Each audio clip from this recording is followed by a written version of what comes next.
소개팅 첫 만남에서 인당 16만원짜리 스시 오마카세를 당당히 가자고 적극적으로 말하는 여자는 경제관념이 부족하기 때문에 거르는 게 맞나요?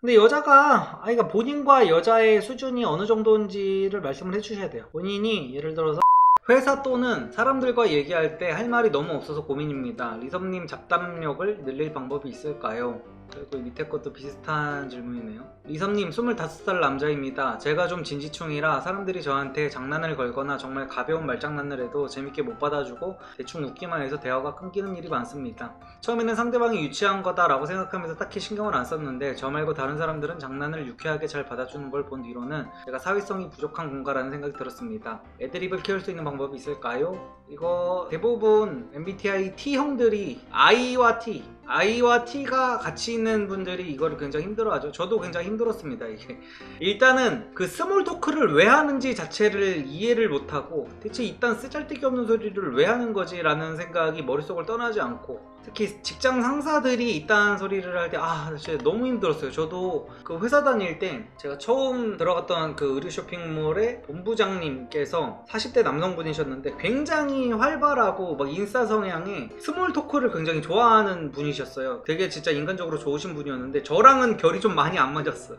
왜냐면 자꾸 이 얘기를 나한테 왜 하는 거지? 라는 얘기를 저한테 굉장히 많이 했었거든요. 그러니까 예를 들어서 제가 뭐 일을 하고 있어. 그러면은 리섭씨 내가 이번 주말에 어딜 갔다 왔는데 거기 있던 사람이 뭐 우리가 파는 옷 입고 있었잖아. 대박이지 않아?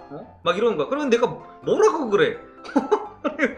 그냥 진짜요? 와 대박 신기하다. 아니 본부장님이 그렇게 말을 하니까 내가 어떻게 받아쳐줘야 되잖아. 그리고 생각해보니까 그게 진짜 힘들었다. 진짜 힘들었는데 어쩔 수 없어요. 그냥 나와 다른, 그것도 일종의 일이라고 생각을 해야 됩니다. 일이라고 생각을 하고, 저는 두 가지 저만의 나름대로의 루틴이 있었던 것 같아요. 하나는 그냥 뭘 들어도 와 진짜요 대박이다. 이거 거의 패시브로 나와야 돼. 누가 무슨 얘기든지 상관없어. 나한테 와가지고 뭔가 굉장히 신나는 표정으로 이거 봐 막 얘기하고 그냥 리액션 자체가 와 진짜요 대박이다.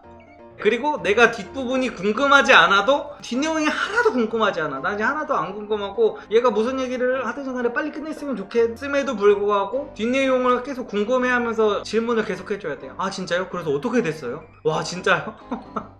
그 다음에는요? 와 미쳤다 이러면서 거짓말하지 마세요. 말이 돼 그게? 막 이러면서 이걸 해줘야 돼. 어쩔 수 없어. 이게 그냥 사회생활의 일환이라고 생각을 해야 속이 편합니다. 그냥 일이라고 생각을 해야 돼요. 이거 자체도 그냥 회사에서 일어나는 모든 것들, 그리고 어떤 밖에서 사람들과 이루어지는 모든 것들은 그냥 일의 연장선이다 라고 생각을 하는 게 속이 편합니다. 그냥 열심히 리액션해도 영혼 없다고 욕을 먹잖아요. 그러니까 그러면 안 돼요. 실제로 그 사람이 원하는 리액션이 뭔지를 계속 머릿속에 상상하면서 이렇게 해줘야 됩니다. 일이라고 생각해. 그러니까 I 성향을 갖고 있는 사람들, T 성향을 갖고 있는 사람들은 어쩔 수 없어. 이거는 저는 지금도 그게 일이라고 생각해서 제가 밖에 나가기를 그래서 싫어하는 거예요. 그래서 인간 만나기를 싫어하는 겁니다. 제가 진짜 나랑 진짜 아무리 잘 맞는 사람이라고 해도 가끔 가다가 이 얘기를 왜 하는 거야 지금 이런 생각이 들 때가 있는데, 그렇다고 해가지고 너 이딴 쓰잘데기 없는 얘기 좀 해봐 닥쳐 이럴 수는 없잖아. 그러니까 사람을 만나는 게 이제 힘든 거지.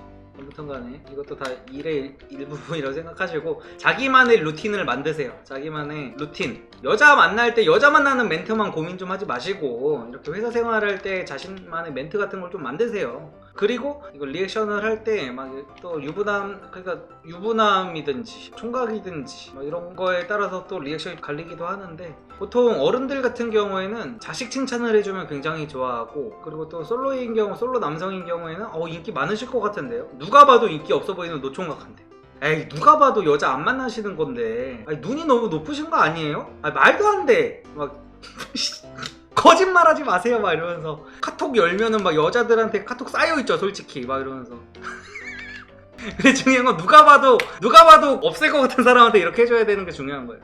제가 그랬다는 게 믿기지 않는다고요. 저도 믿기지 않습니다. 저도 20대 때 제가 어떻게 그렇게 살았는지 믿기지가 않아요. 그러니까 내가 유튜버가 되고 나서 진짜 더 힘든 게 뭐냐면은, 저는 이제 유튜버가 되고 나서 누구의 눈치를 보지 않아도, 그러니까 웬만하면 눈치를 보지 않아도 되잖아요. 왜냐면은 나 그냥 1인 채널이고 그냥 내 영상 찍어서 올리면 되기 때문에 나가서 사회생활을 예전만큼 빡세게 안 해도 되는데, 저는 이제서야 제 옷을 입은 거예요. 이제서야 제 모습을 찾아가지고 누구를 만나도 이제 막 그냥 마음에 없는 리액션 같은 거 그냥 안 하고 싶은데 이제서 내 본 모습을 찾은 것 뿐인데, 사람들이 어떻게 되는지 알아? 옛날에 내가 너무 열심히 살았다 보니까 저렇게 변했다, 막 이런 소리를 듣게 되는 거야. 나는 원래 되게 무뚝뚝한 사람이었거든요. 근데 20대 때는 내가 살아남으려고 어디 가든지 안녕하세요 막 이러고 살았단 말이야. 그러니까 이제 나는 진짜 INTP의 옷을 입은 상태로 어디를 나가면은 저렇게 유튜버 됐더니 변했네, 야 저렇게 유튜버 됐더니 개싸가지 없어졌네, 막 이런 소리를 듣는 거야. 그러니까 더 안 나가게 되는 거죠. 옛날에는 내가 사람들한테 다 잘 보여야 되고 살아남아야 되니까 괜히 막 나는 에너지 레벨이 여기 있는데 막 여기서 막 내가 방방 뛰고 막 있는 거야. 막 회식 자리 가면 막 탬버린 흔들고 막 저기 벽 타고 춤추고 막 근데 지금은 내가 그럴 필요가 없잖아. 그럴 필요가 없으니까 나는 이제서야 내 옷을 입은 것 뿐인데, 제 모습을 찾은 것 뿐인데, 이제 와서 이제 어디 나가면은 저렇게 변했다 라는 소리를 들으니까 제가 사람을 더 안 만나게 되는 것 같아요. 안녕하세요 리섭님. 3년 전부터 리섭님의 영상을 챙겨보고 자기개발을 열심히 해서 드디어 꿈에 그리던 대기업에 합격을 하게 됐습니다. 축하드립니다. 혹시 신입으로 회사에 가게 되었을 때 첫 출근 팁이 있을까요? 라고 하시고, 또 밑에 여러가지 비슷한 질문들이 있네요.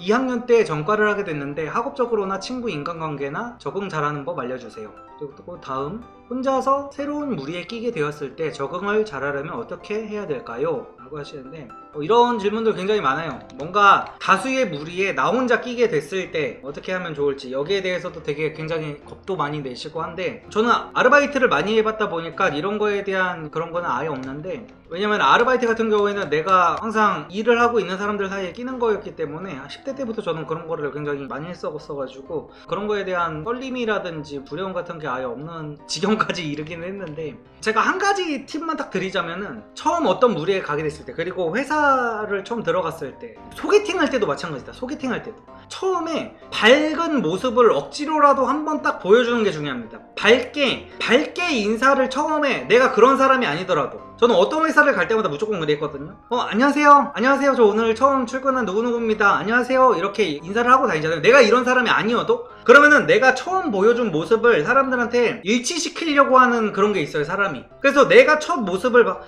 안녕하세요 하는 상태로 어떤 사람들을 처음 알게 되면은 그 사람들이 받아들이기에도 뭔가 되게 나중 가가지고 내가 뭐 나대거나 이러면은 저 새끼 왜 이렇게 나대지? 이런 평을 듣는데, 처음부터 밝게 인사를 하면은 원래 저런 사람인가 보다 해가지고 서로가 그냥 이 사람을 볼 때 이 사람이 밝아도 안 나댄다는 생각이 들고, 나도 그 밝은 모습을 유지하려고 하기 때문에, 그러니까 이게 약간 그 심리학의 거장이라고 하는 한 3명 정도가 있는데, 알프레드 아들러라는 사람이 그런 이론을 발표를 했어요. 그 안면 피드백 이론이라고 있거든요. 그러니까 이게 우리가 흔히 하는 말로 행복해서 웃는 게 아니라 웃어서 행복한 거다 라는 이야기를 하잖아요. 그게 이 안면 피드백 이론에서 오는 거거든요. 그러니까 우리의 감정이 얼굴 표정에 영향을 받아요. 그래서 내가 항상 웃고 다니고 밝게 인사를 하고 밝은 표정을 지으면서, 그러면은 내가 정말로 밝은 사람의 행동을 하게 돼 있어요. 근데 내가 진짜 자신감 없고 뭔가 두렵고 내가 처음인데 잘할 수 있을까라는 그런 것 때문에 처음부터 막 쭈뼛쭈뼛하고 이러면은 내 모든 이미지와 내가 앞으로 하는 모든 것들이 다 쭈뼛쭈뼛 되게 돼 있습니다. 그래서 어떤 사람이 나를 불편하게 만들어도, 나를 화나게 만들고, 내가 어떤 싫은 일을 당해도 그런 불편한 기색을 보이지 않는 게 굉장히 나 자신한테도 큰 도움이 돼요. 어떤 새끼가 나한테 진짜 개빡치겠어, 그래가지고 이 개새끼가 뭐라고 하는 거야, 이런 것보다 그냥 아유 귀엽네 라고 말이라도 일단 이렇게 내뱉고 나면은 정말로 그렇게 진짜 큰 도움이 돼요, 내 멘탈을 잡는데도. 그래서 우리 표정은 그런 그 느낌체계하고 직접적으로 이게 굉장히 맞물려 있어가지고, 내가 웃음이 필요해가지고 웃기 위해서 억지로 뭐 재밌는 거를 볼 필요는 없어요, 진짜. 그래서 내가 진짜 뭔가 기분이 나아지고 싶고 이럴 때 그냥 입꼬리를 그냥 살짝만 그냥 어거지로라도 올리면은 기분이 굉장히 상승이 됩니다. 그리고 내가 그렇게 에너지가 넘치는 사람이 될 수가 있고, 그래서 처음에 어떤 무리에 들어갔을 때는 억지로라도, 내가 그런 사람이 아니더라도 그럼 밝고 해맑게 인사를 하는 습관을 들이면 굉장히 좋습니다. 리섭님이 생각하기에 친구는 몇 명 정도가 적당한지 궁금합니다 라고 있다고 하시는데, 저는 그냥 친구, 뭐 친한 친구는 2명 정도면 충분하다고 보고요. 뭐 1명도 상관없고, 그냥 저는 결국에는 이전에도 말씀드렸죠. 저는 가족이 결국에는 훨씬 더 친구보다 중요하다고 생각해가지고, 근데 또 가족한테는 못해도 친구한테 할 수 있는 말은 또 있단 말이에요. 그렇기 때문에 친구인지 1~2명 정도? 친한 친구 1~2명 정도에 연락하는 사람 한 10명 내외? 그 정도면 저는 충분하다고 봅니다. 그러니까 막 인싸들 보면은 전화번호 막 몇천 명씩 있고 이러잖아요. 몇천 명씩 있고 막 몇백 명, 막 팔로워 막 마팔 뭐 SNS 막 몇천 명 이렇게 되는 분들도 많은데, 그런 분들도 부러워하잖아요. 친구가 없는 분들이. 근데 그게 있어요. 그 던바의 법칙이라고, 그 무슨 영국의 옥스퍼드 대학교 교수 중에 뭐 로빈 던바였나? 뭐 그런 사람이 있는데, 그 사람이 인간이 인지할 수 있는, 교류할 수 있는 인간관계의 숫자는 150명이 최대한이라고, 그런 연구 결과가 있거든요. 그리고 그 150명 중에서도 내가 정말 친하게 지낼 수 있는 사람은 20명이 한계치라고 해요. 20명이. 그래서 막 이렇게 막 쓸데없이 풍선처럼 부풀어 올라있는 그런 사람들, 인싸들의 그런 막 인맥 이런 거 딱히 부러워할 필요 없습니다. 그러니까 150명이라는 게 내가 이 사람을 기억하는 거. 그러니까 150명도 솔직히 너무 많은 게 뭐냐면은, 저도 지금 전화번호부에 지금 몇 명이냐면은 저 184명밖에 없어요. 지금 36년을 살았는데, 그리고 저 30만 유튜버인데 제 전화번호부에 180명밖에 없습니다. 180명밖에 없고, 이 중에서도 제가 연락을 1년에 한 번이라도 하는 사람은 한 20명밖에 안 될 거예요. 그래서 막 딱히 지금 당장 뭐 친구고, 그러니까 내가 지금 150명이 있어도 이 150명을 예를 들어서 1년에 한 번만 만난다고 쳐도 1년의 절반이 가버려. 그러니까 이게 말이 안 되는 거야. 막 내가 막 인맥 관리를 어느 정도 막 한다 이래도 너무 힘들어. 아니 근데 사업하는 사람이 이렇게 200명도 안 되는 경우는 잘 없어요. 저는 그래도 사업도 굉장히 오래 했었고 막 이랬는데도 이 정도밖에 없는 거는 굉장히 적은 축에 속하죠. 삼수생도 220명 있는데 리섭님은 사람을 정말 안 좋아하시는 분. 그럼 제가 그냥 한 말이 아닙니다. 제가 사람 안 좋아한다는 말이 그냥 한 말이야. 소개팅 첫 만남에서 인당 16만원짜리 스시 오마카세를 당당히 가자고 적극적으로 말하는 여자는 경제관념이 부족하기 때문에 거르는 게 맞나요? 근데 여자가, 그러니까 본인과 여자의 수준이 어느 정도인지를 말씀을 해주셔야 돼요. 본인이 예를 들어서, 근데 여자의 수준이 어떤지가 중요해요. 여자의 수준이. 본인의 수준은 중요하지 않고, 본인이 예를 들어서 월 막 1000만원씩 버는 사람이라고 해도 여자가 본인이 막 200만원씩 버는 사람이야. 그러면 오마카세 사달라고 하면 안 되죠. 왜냐면 본인이 평소에 못 먹는 거를 소개팅에서 처먹으려고 하면 안 되죠. 무슨 일단 거지 같은 그거는 무슨.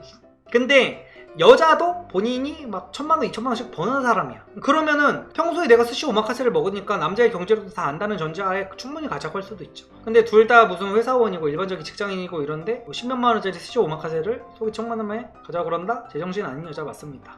걸러야 됩니다. 인생 날로 먹는 법을 알려주세요. 경제적으로든 사회적으로든. 저부터 가르쳐주세요. 좀 인생 날로 먹는 법이 있으면. 인생 날로 먹는 법을 알면은 제가 왜 지금 유튜버 나부랭이를 하고 있겠습니까? 날로 먹는 게 어딨어. 아 진짜 날로. 그러니까 제가 근데 항상 말씀드리지만, 인생을 날로 먹으려면은 최대한 남들이 꿀 빠는 거를 다 해보세요. 그게 최대한 인생을 날로 먹는 길입니다. 리섭 오빠님은 인과응보에 대해서 어떻게 생각하시나요? 꼭 나쁜 짓 한 사람이 나중에 벌을 받는 것 같지도 않고 선하게 산 사람의 인생이 불행한 것 같은 경우도 많더라고요. 오빠의 생각이 궁금합니다. 이거 제가 예전에 말씀드렸는데, 저는 이런 카르마, 인과응보 이런 거 믿지 않습니다. 나쁜 놈들이 더 잘 사는 경우도 엄청나게 많고요. 이런 거는 그냥 솔직하게 그냥 약자들이 상처받지 않게 정신승리 시켜주려고 지어낸 말이라고 저는 생각합니다.